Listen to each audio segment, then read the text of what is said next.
The November rain turned London gray, its drizzle sliding down the glass walls of the Carrington estate like restless ghosts. Inside the grand mansion in Hampstead, everything gleamed. The marble floors, the chandeliers, even the silence. Silence was what Michael Carrington, one of Britain's youngest billionaires, had grown accustomed to. Not the peaceful kind, but the heavy kind that filled a house too big for one man and his 7-year-old son. Ethan sat by the window, small hands pressing against the glass, eyes fixed on nothing and everything at once. He didn't speak. He hadn't spoken in years. Doctors called it autism.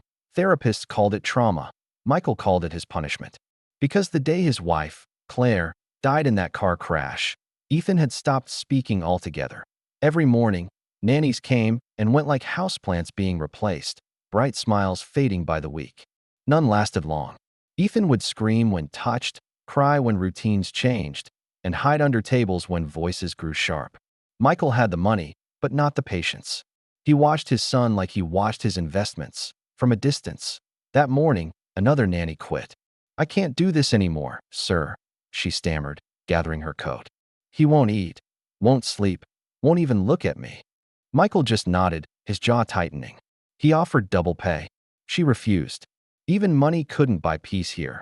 Later that afternoon, Mrs. Green, the housekeeper, entered his office with a file. "Sir, this is the last one the agency sent," she said. "Her name's Amara. Single mother. Good references, but..." Michael didn't look up. "But she's different." Mrs. Green hesitated. "Some of the staff might not. I don't care what she looks like.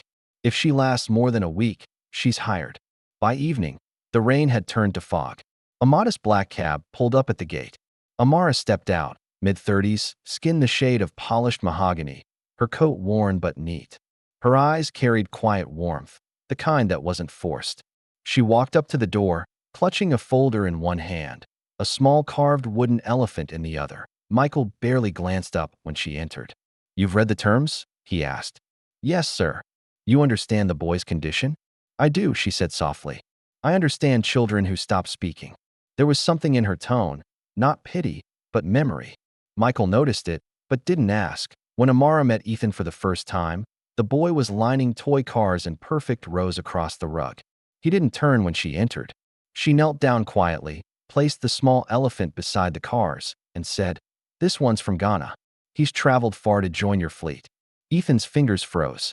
He didn't look at her, but he didn't push the toy away either. From the doorway, Michael watched, a flicker of interest in his cold eyes. "If you can get him to eat dinner, you'll have done better than the last 4, he said. That night, the house smelled faintly of stew. Ethan sat, still and silent. Amara didn't coax or command. She simply began to hum, soft, low, a lullaby that sounded older than the walls. After a while, Ethan's spoon lifted clumsily. He ate 3 bites before setting it down again to eye in the quiet kitchen. Michael's hand tightened around his glass of water. For the first time in months, the house didn't feel empty, just quiet. A different kind of quiet. Upstairs, as Amara tucked Ethan's blanket, she whispered to herself, "We'll try again tomorrow, little one. We always do."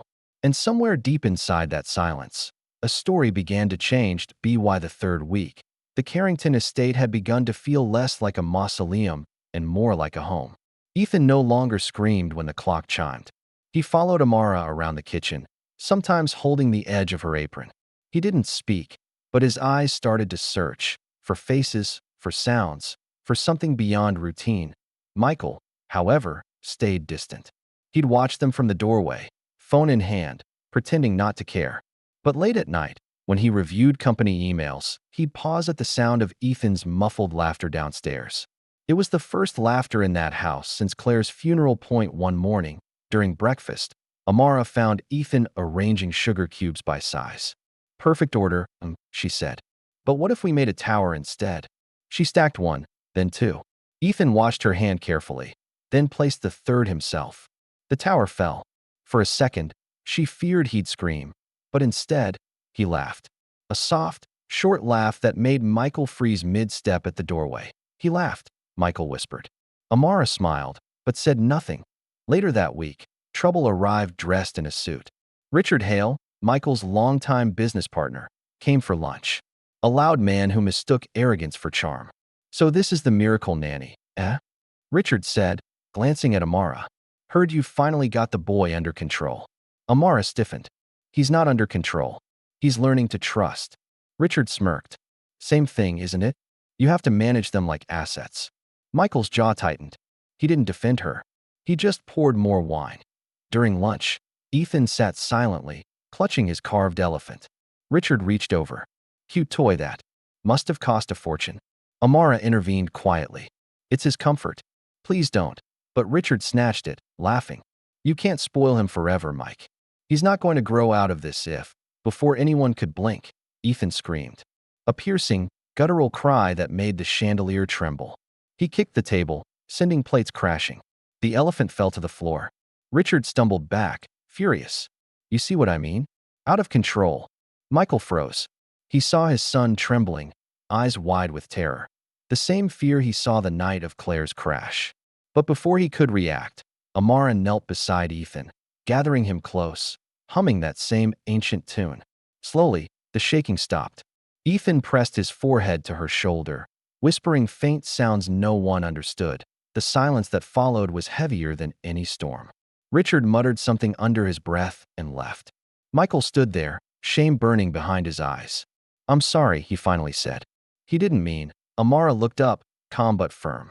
He's not the one who should apologize. That night, for the first time, Michael couldn't sleep. He wandered into Ethan's room and found the boy asleep, his tiny hand still gripping the wooden elephant. On the nightstand was a photo of Claire, the same gentle eyes Ethan had. Michael sat down beside the bed, guilt and grief twisting inside him. I don't know how to reach you, he whispered. Or him. The next morning, Michael asked Amara to join him for tea.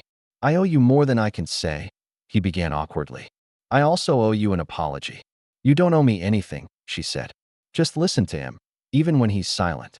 Her words sank deeper than he expected. Over the next days, Michael began trying small things. Sitting with Ethan during breakfast. Walking him to the garden. Once, when a therapist came by, he stayed through the entire session instead of escaping to his office. Weeks passed.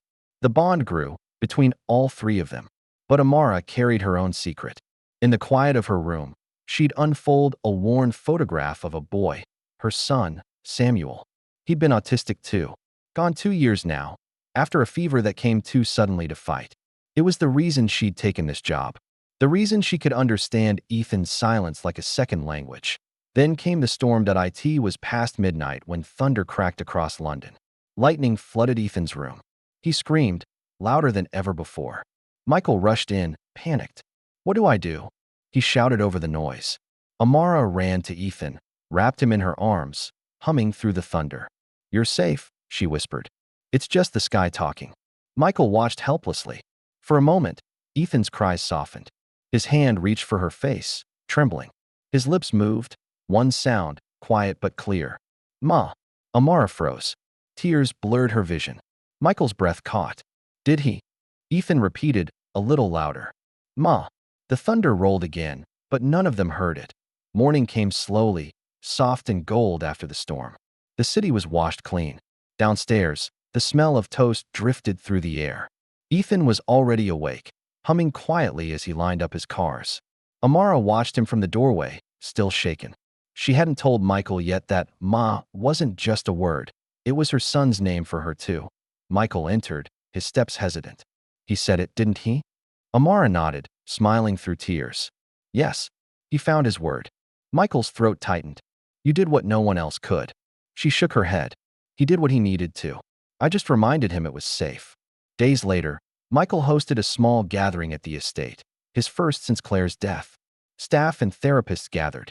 Richard, awkward and red-faced, arrived too, muttering half-hearted congratulations. But the star of the day was Ethan, who for the first time in years, didn't hide behind anyone. He clutched his wooden elephant, then slowly walked up to Amara and tugged her sleeve. Ma, he whispered again. Everyone went silent. Amara knelt, eyes glistening. Yes, my love. Ethan handed her a small toy car, one of his favorites. For you, he said. The room broke into quiet tears. Even Michael turned away, unable to hide the emotion in his eyes.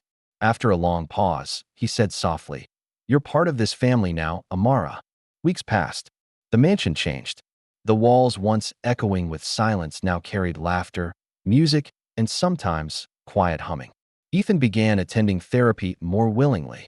Michael donated a portion of his company profits to a children's autism center, naming it Samuel House. Amara didn't ask how he knew her son's name. She just smiled.